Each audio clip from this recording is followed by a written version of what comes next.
Hello and welcome everyone. I'm Alex, the Global Manager for AdNet Zero, and we are joined today by Walter from Green Element. Walter will be taking us through a live demonstration of the Compare Your Footprint tool, the high-quality carbon footprint software that is in line with the Science Based Targets Initiative methodology. A little bit of housekeeping before we begin. We are partnering with Green Element to create our own AdNet Zero version of this tool, which will be freely available to UK and Ireland AdNet Zero supporters. For US supporters, we will provide instructions at the end of this webinar. Now, we hope this session will be particularly useful for supporters who are SMEs looking for an affordable way to start measuring their greenhouse gas emissions. This tool allows users to navigate and submit data without needing external help, though of course additional support is available from Green Element should anyone want it. This webinar is part of our Action 1 training series, following the introduction of new requirements for AdNet Zero supporters on target setting and reporting that were announced earlier this year back in June. These targets and progress reports will need to be submitted by June 2024, or within a year of joining AdNet Zero for those who joined after June 2024. And these requirements take the place of the previous database that we used to run internally, which we retired following feedback we had from supporters, because this new process allows more flexibility of when and how our supporters are reporting. And for those of you who are just starting out, a tool like the one we're discussing today could be really useful in embarking on your journey. Finally, our next training sessions will be a carbon jargon busting session with Planet Mark on Monday, the 2nd of October, and implementing Action 1 requirements on Tuesday, the 10th of October, so over the next couple of weeks. There will be time for Q&A at the end of this webinar. Without further ado, let me hand over to Walter for the demonstration. Over to you. Thanks, Alex. And thanks everyone for taking the time today. So yeah, I'm just going to share my screen. We'll go through a couple of slides and then we'll do a presentation of the platform itself and kind of just chat through the process, what that's going to look like for yourselves as you kind of start to get your footprint calculations. So I'll share my screen here.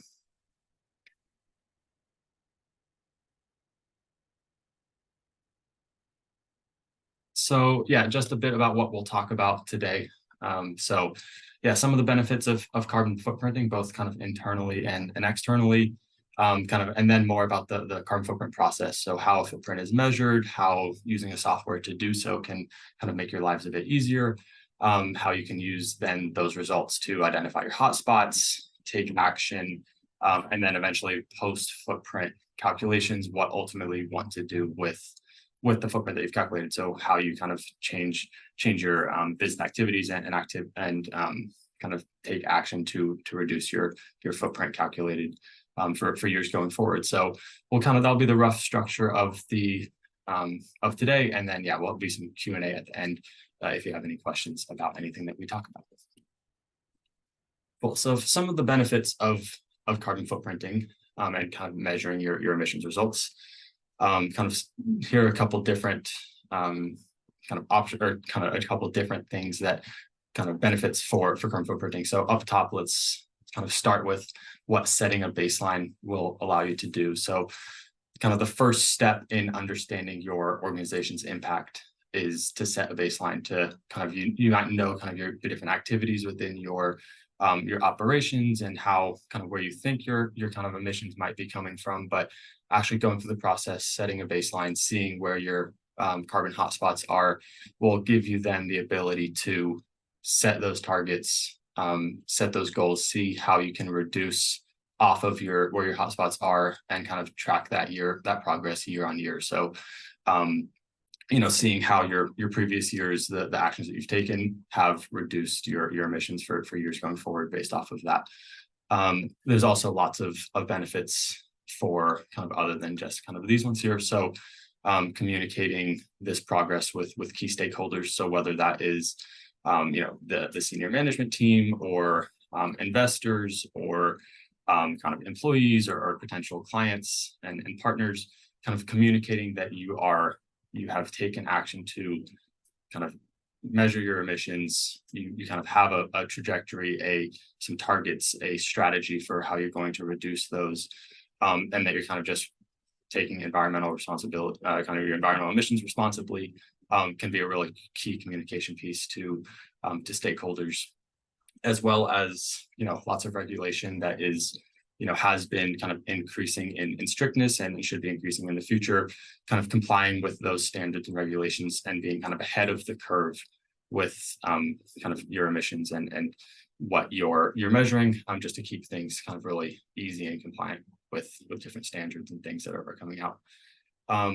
There's also lots of benefits with kind of attracting and retaining clients. So kind of lots of studies over the last couple of years showing that internally employees are really committed to working for companies that have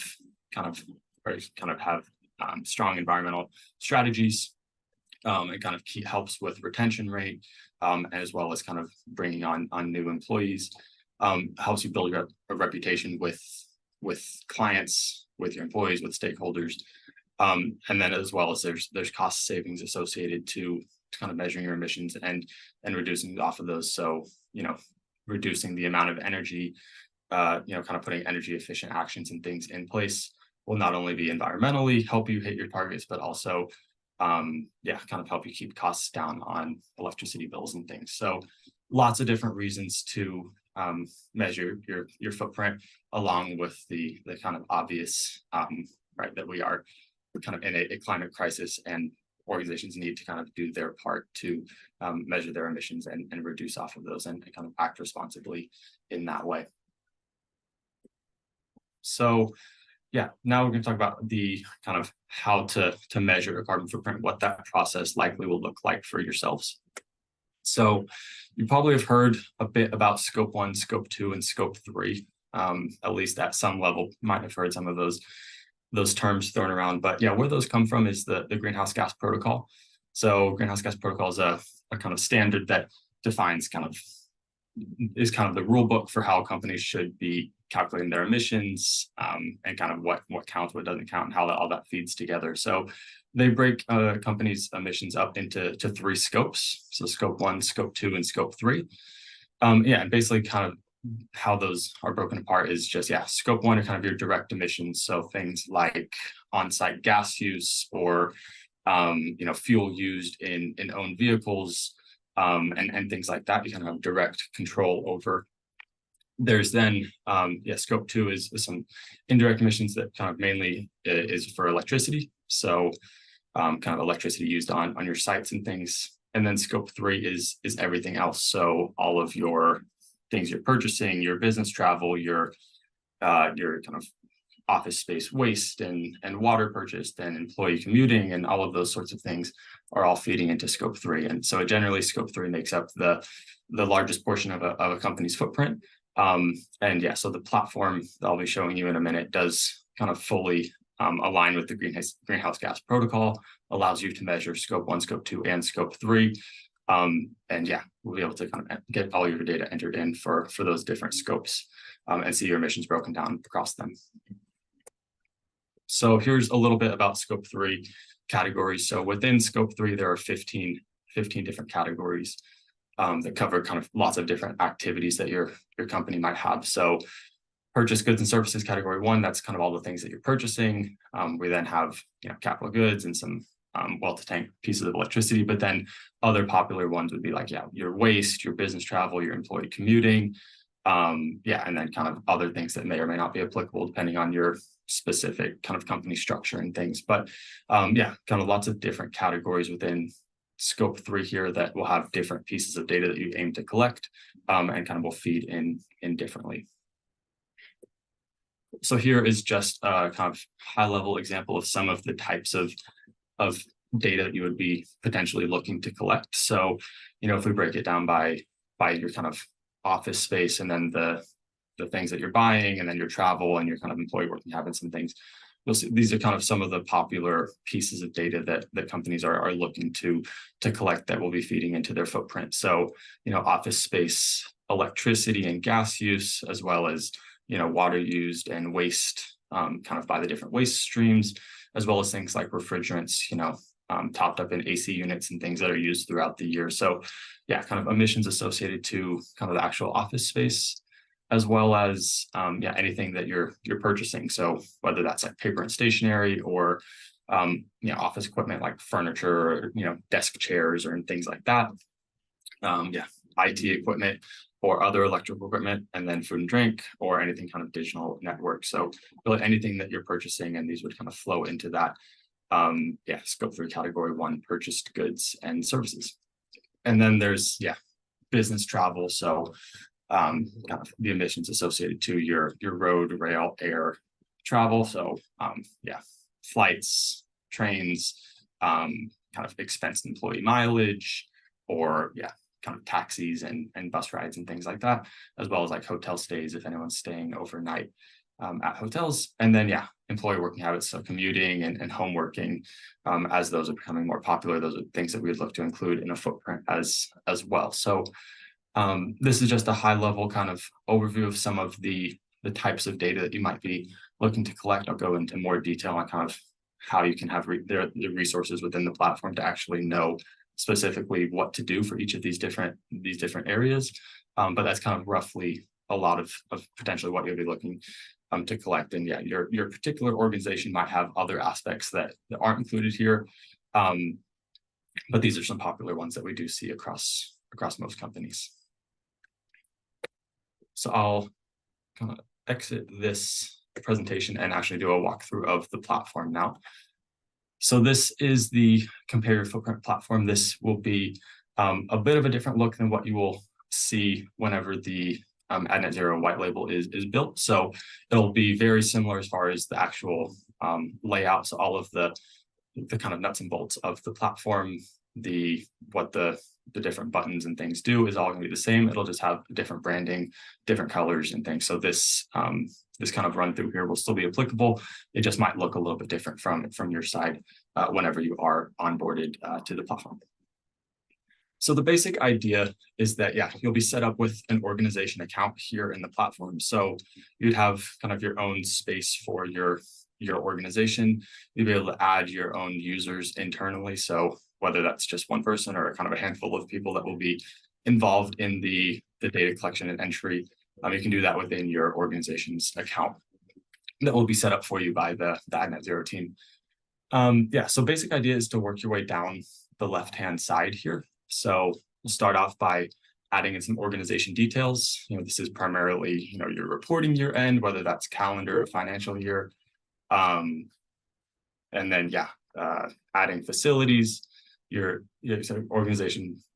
So that will be reporting year end, things like your industry you're in, the currency you use, generic kind of things like that. You'll then add your facilities. So any facilities associated to your organization. So generally this is kind of physical locations that clients are using this for. So, if you had a London office or an Edinburgh office or a Dublin office, kind of set these organizations up there, and would be able to eventually add your data to different organizations. So you can be quite flexible with how you use these facilities within the platform. And so it doesn't have to necessarily be a physical location. Sometimes company will set up a company generic one that you can use to just add more kind of company-wide information to. And I'll show you some information about how you can specifically do that in one of the resources that I show later. But so basically initial setup is to get your organization details and your facilities set up. The kind of where you'll spend the majority of your time in the platform itself is in the usage data piece here. So this is where you're actually adding the data to the platform. So there's a couple different ways to do it depending on the format of your kind of data that you have. But before I do that, I'm just going to show you one of the resources that we have available within the platform. So if you open up here, this will be available within the resources and support. It's called the Data Helper tool, which you can download from within the platform. And this is a kind of a high-level walkthrough of kind of what you will need to collect, kind of what data you will be looking to collect, how to collect it, and then how to enter that data into the platform. So the the different sheets here kind of represent different areas of your footprint, kind of similar to what we talked about before. So there'll be some introduction, just kind of what to expect from the data collection process and what that might look like, as well as an instruction sheet on how to kind of actually understand this document and read it. But yeah, this is kind of in an Excel format, but it's not designed to be downloaded and then uploaded back into the platform. It's more just a guidebook for helping you through the process for kind of getting your footprint calculated through the tool. So the first tab, for example, would be about facility. There's another for business travel, procurement, and digital footprint, which are very similar to what we talked about before, some of those kind of main areas of data that you'd be looking to collect. But basically for each of these, there's going to be a data type, which kind of describes the specific piece of data that we're kind of talking about in reference to. There'll then be some notes and information on how to collect that data, or kind of specific notes that we have for that data. So kind of what to expect, some tips and tricks and things in here. There's then FAQs and answers for questions that we often receive from clients relating to that specific piece of data. So kind of generally will range from things about like, how do I collect this data?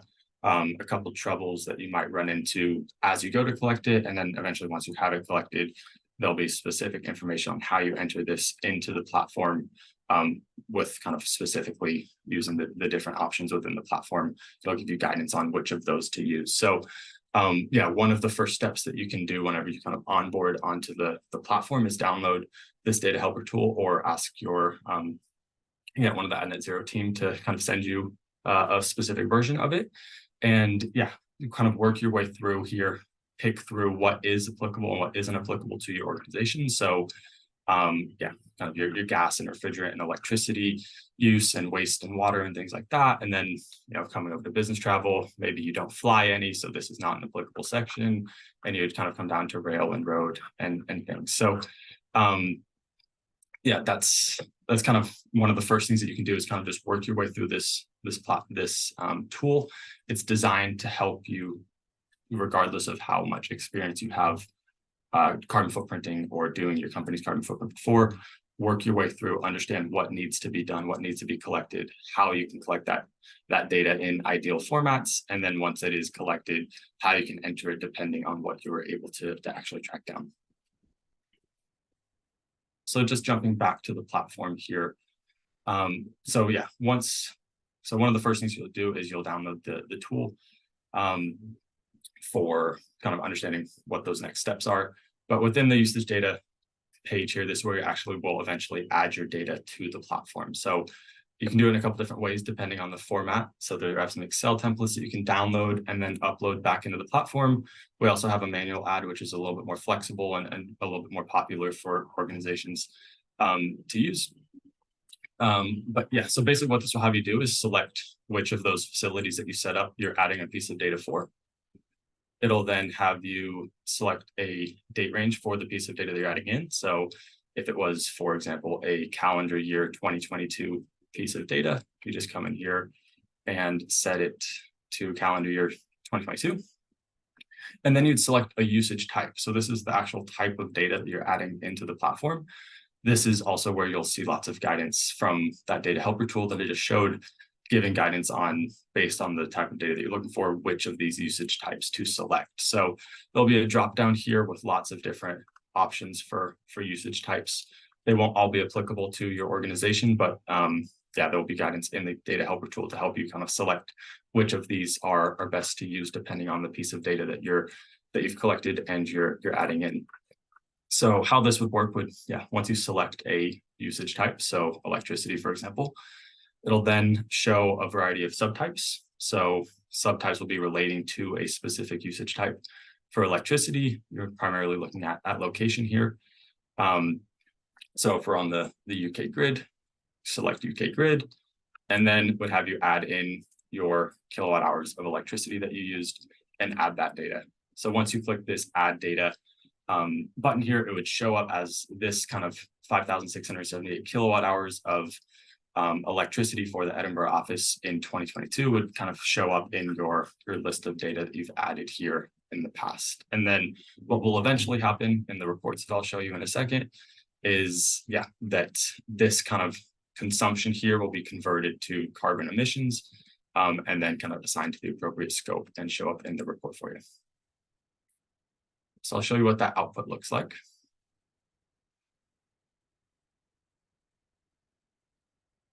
So yeah, you'll see your reports here. You can generate them for kind of the whatever 12-month period you're looking for.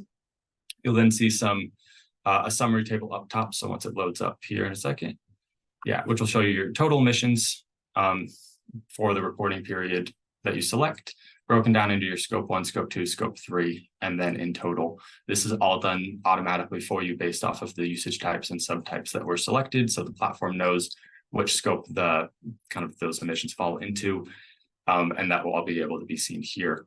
If we scroll down a bit through the report, we'll also see the emissions by source. So yeah, the total emissions and which scope they fall into for the different activities. So business travel or your digital network, your electricity, your gas, your wastewater, whatever it might be. And you'll be able to see kind of a hotspots chart of where your emissions are coming from. So there's also loads of other information here, breakdown by facility, by different greenhouse gases, some custom categories and things. And then these reports would be downloadable as a PDF or as an Excel. So yeah, you could download the kind of Excel report and then kind of create your own visuals, run your own pivot tables, do whatever you need to do there, all kind of in this very standard format. So yeah, really that's the platform. There's resources and training videos and things throughout to kind of help you work your way through. But yeah, one of the first steps is to come in and download that data helper tool so you have a grasp on specifically what data you'd be looking to collect and how to collect it. So just coming back to the slides here. Here's just a quick testimonial about that data helper tool and a client of ours that was brand new to the process and worked their way through the tool and got a really nice footprint calculated kind of on their own as a self-service tool for themselves. So just briefly touch on some kind of what to do post footprint here. So we've gone through the process of collecting our data, getting it entered, seeing our emissions results, the kind of next steps question of what do we do next, kind of take you through here. So we ourselves we align with the Science-Based Targets Initiative, kind of follows latest climate science and kind of is one of the kind of top things that you can be following here. What they've done is they've defined a very clear pathway to kind of for organizations to meet the necessary requirements to keep kind of warming below 1.5 degrees. Yeah, and this is in line with latest climate science. And yeah, be able to reach that kind of the science-based net zero, which you'll probably hear a lot about, which I'll talk a little bit more about in a second. Kind of reaching it by 2050 at the latest. They've kind of laid out the pathway for what you need to do that and how you get there. And that all comes kind of from calculating your emissions and seeing where your hotspots and things are. So quickly going through kind of what science-based net zero is. And it's achieved by reducing your baseline carbon footprint by 90% by 2050 at the latest. So kind of what that looks like is you've calculated a baseline footprint for 2022 or 2023 or whatever that baseline might be. You then via that see your total emissions, see your hotspots, kind of where your emissions are coming from. You reduce that by 90% by 2050 at the latest. And then there's a final 10% left over that you can't quite get rid of from kind of needing to operate your business. That's when you can kind of pay for kind of permanent physical carbon removals or carbon sequestration, which is kind of different from what you hear about with like offsetting and things currently. And that, is kind of where you directly are pulling the greenhouse gases out of the atmosphere and placing them back underground into the bedrock, for example. But yeah, it really comes at the end post this 90% reduction. So really the science-based net zero is rooted in reduction. It's about measuring where you are right now and then reducing that. And then at the very end, being able to kind of, pay for the physical removals. So there's a couple different types of targets in the science-based targets initiative. Kind of near-term and then long-term net zero targets. They change kind of the requirements of what needs to be measured and kind of what the reduction thresholds and things are. But a couple different types of targets that you might hear a bit about. yeah, and kind of ultimately this long-term net zero targets is like that one that I just spoke about with the 90% reduction, kind of down to the very end. Here are just a couple of examples of, yeah, kind of hearing that 90% might feel a bit overwhelming, but if you break it down by kind of year on year, you're looking at roughly a 5% reduction each year. So likely there's going to be kind of different things that you can implement each year to hit those reductions, whether that's switching to a 100% renewable energy supply, or kind of putting energy efficient measures into your office space, or reducing your, UK business travel to put a new policy in place where there's no air travel and it's just rail. Kind of encouraging employees to commute via public transport instead of driving. Small things like that will add up, and kind of each year make those reductions to hit your targets. So here's just a kind of a quick list that you can have a look at for a couple of those ideas and some recommendations that would sometimes be made for organizations to hit those reductions. So yeah, that's the presentation in general. Yeah, the process, what the platform is trying to do is to reduce what feels sometimes overwhelming into a digestible process for yourselves to sign on, work your way through the resources and tools available, get your emissions calculations, and then yeah, I'll let Alex kind of take back over from there. Thank you so much, Walter. That was fantastic. The data helper tool, that is a guidebook I know I'll be having open at all times while I would be filling out that tool. It's great that that resource is available to use. And it's really interesting what you're saying about 5% reduction a year. When you break that down, makes it feel very manageable and achievable rather than that big scary 90% figure. So in terms of next steps, if you are a UK or Ireland supporter and are ready to use this tool right now, please contact our Ad Net Zero teams. That is Mary for Ireland and Sam and Elle for the UK. They will then set you up with a free login for the tool. If you're a US supporter who's interested in the tool, please contact Rachel from the US team and register your interest. Because if we gain enough interest for the US market, we can then discuss with Green Element plans for making the tool available to our US supporters as well. Now, as Walter said, the tool will look exactly like it did in that demonstration. When the Ad Net Zero white labeled version is finished, and we think about 11 to 12 weeks time, that version will operate exactly the same. It will just look slightly different in terms of the color and the branding and the logos. If you're already using today's version of the tool by that point in 12 weeks time, all the data can be transferred across to the Ad Net Zero version really easily. And we'll also be able to transfer the old data form information across into either tool. So if you did complete the old process, then that information will still be available from those previous years. And this tool is just one of the ways that you can start gathering and reporting data. For instance, you could use an independent sustainability consultant. You might be using the SBTI website and resources. You might be using the Climate Pledge, UN Race to Zero. There are many others out there. Whichever way you choose to do this, it's just important that you start now. Now's the time for action. And we'll be sending the recording of this session around in our usual post-webinar comms. So please do send that on to any relevant contact at your companies. So let's get into the Q&A. And we do have a couple of questions, actually, that supporters have asked us regarding Action 1 over the last couple of weeks that we can start with. So Walter, from start to finish, ballpark, how long does it take usually to get your emissions results? Yeah, so it really depends on kind of who internally will be working on the kind of footprint from your side, as well as kind of the difficulty of tracking down data depending on how data was collected and kind of recorded throughout the previous years. So in general, I'd say carbon footprinting from kind of being onboarded to the platform to getting your footprint results is probably about 3 months.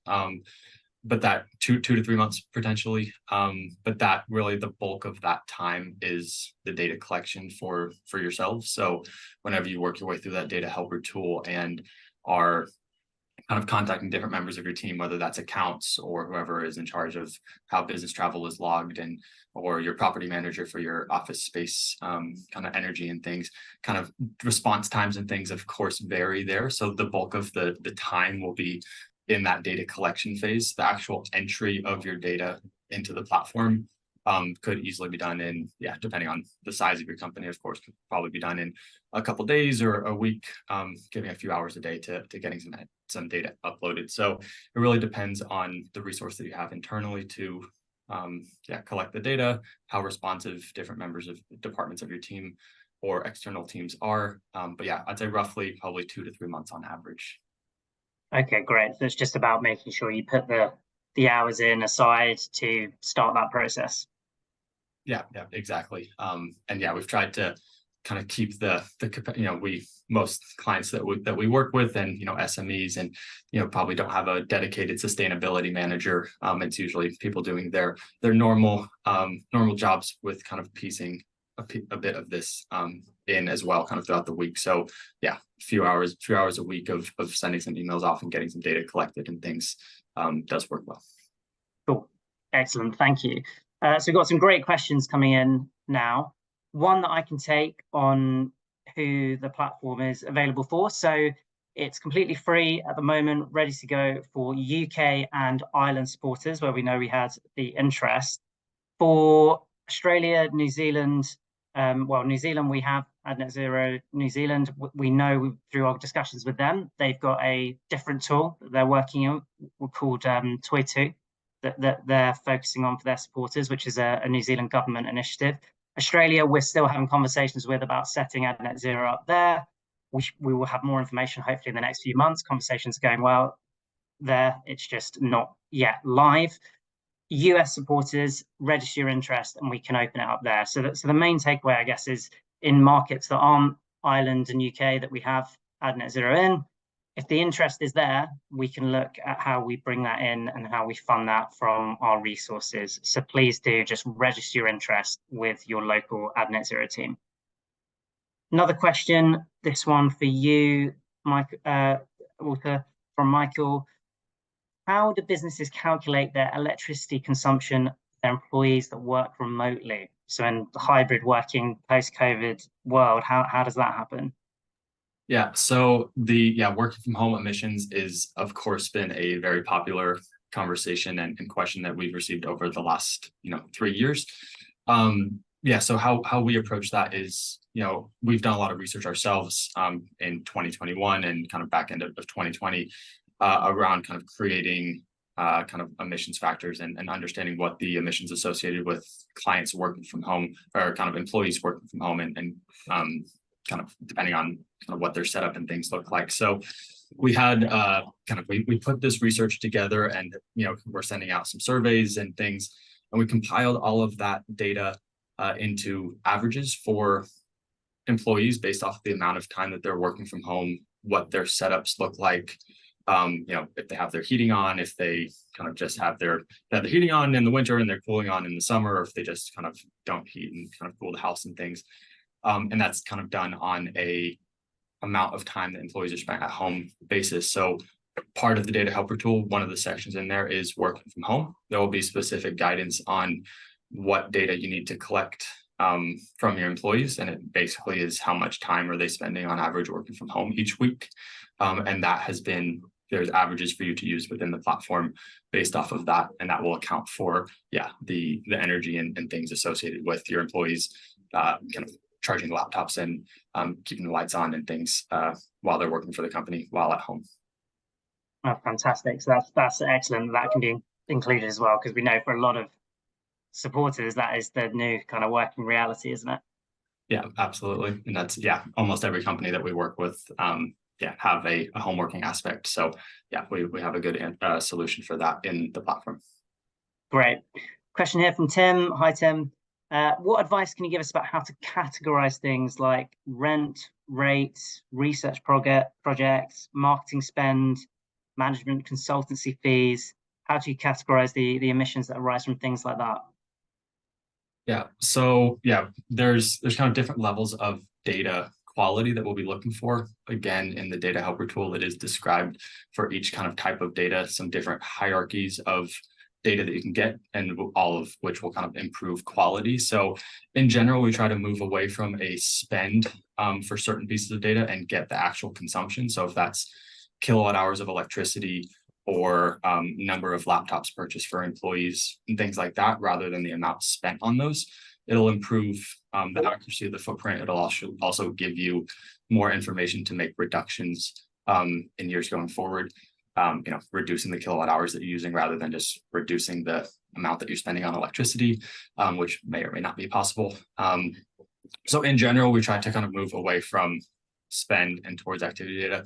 There are certain pieces of a footprint where spend might be appropriate. So small pieces of data. So where kind of the effort to go through to get the weights and things like that wouldn't be worth it, but also business services that you mentioned there.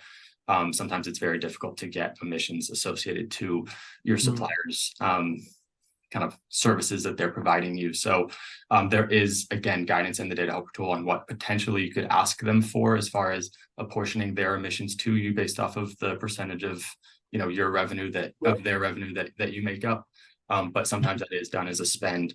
There are options within the platform to enter, amount you're spending on services for financial services, IT, advertising, different types of services that you're getting. You can enter kind of the amount that you're spending on those, and there will be kind of emissions averages based off of that available. Yeah.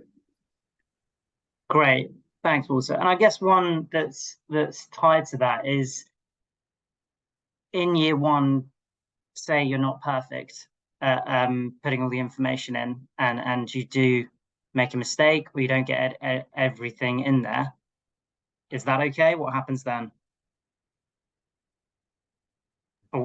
So the vast majority of organizations working their way through the footprinting process will not get it perfect in year one. That's for kind of a variety of reasons, but primarily around how data has been recorded in the past. Right. There's certain pieces of data that are ideal to collect in certain formats that will give us the best emissions accuracy results. But if that data wasn't recorded that way years previously, then sometimes it's hard to track that down. So for example, business travel, ideally we would have information on every flight that was taken, the origin and destination airports used, and then you can enter that into the platform and it will kind of calculate the associated emissions there. If that data wasn't recorded for 2022, it's going to be very hard to go back and get that information. But it's also why it's so important to start now. So what you will likely find through your first year of doing the footprint calculations are the areas where data wasn't recorded exactly how you would have hoped. And that makes it really easy to just, okay, from going forward, there's a new policy in place where anyone that takes a flight for the company, we record where it was from and where it was to, and that will make your data collection and footprint calculations for years going forward that much easier, because you'll have it recorded nicely, neatly, and accurately. So it's really important to start now. You'll likely run into some hurdles there where things weren't recorded, and then you can just make the change and improve things going forward. For year 2 and 3, that's great advice. A couple more questions. One from Simon. This is a good one. Are the emissions factors that you use in the tool transparent, and do you get to see them in the reporting? I guess, is there like the sources used in the reporting that come out of it? Yeah, so there we have a methodology paper that the AdNet Zero team would be happy to share with you about kind of the methodologies and sources of factors that are used within the platform. A lot of those are, there's kind of the mixes of the publicly available ones, as well as some private ones that we've done from, kind of sourced our own analysis team, things have sourced. So you won't be able to see the specific factor and source used there, but we are fairly transparent with kind of generally where we're getting our factors from, how we're doing our calculations, and things like that. So it'll kind of, be available via that paper that the team would be happy to share with you. Yeah, excellent. Thank you. So Simon, drop us a line and we'll get that methodology over to you. One from Audrey. Hi, Audrey. It's a great question as well. For new companies who are still growing, meaning that they're starting with a very low baseline. How can net zero be achievable for them, essentially, where they're having to balance growth as a new company, where they're growing quickly, and reducing their footprint at the same time? Yeah, that's a really good question. So it is something that we see within the platform. There are certain metrics that you can add that will measure your emissions relative to like full-time employees or revenue for the company. So instead of just a total emissions, you can see total emissions by employee or total emissions by kind of pounds of revenue. So that will kind of stay that ratio. Obviously, as you grow, in theory, that could still reduce. There's also, different options that you can take whenever setting targets and things to do it on intensity ratios with employees and things, and not total. So it changes some of the trajectories and specific year-on-year reductions and things. But it is accounted for companies that are growing, and shouldn't be a reason to kind of put off the calculations, because hopefully every company is always growing a bit. So is accounted for. Yeah, that's brilliant to know. So you've got that intensity factor in there, or you can look at it by revenue, or you can look at it by employees. So as you grow, different ways to chart your progress against that. That's excellent. Okay, I think we have done all the questions that we've had in the chat. Thank you everyone for sending those in. There's some great ones there. And we are bang on time, 3 minutes before. So thank you very much again, Walter, for your time. That was excellent. Anyone does have any follow-up questions, please feel free to send it to the team. The emails for the team are in the chat. And that is everything. So thank you everyone for attending. Much appreciated. Have a good rest of the day. Thanks, Walter. Thanks, everyone.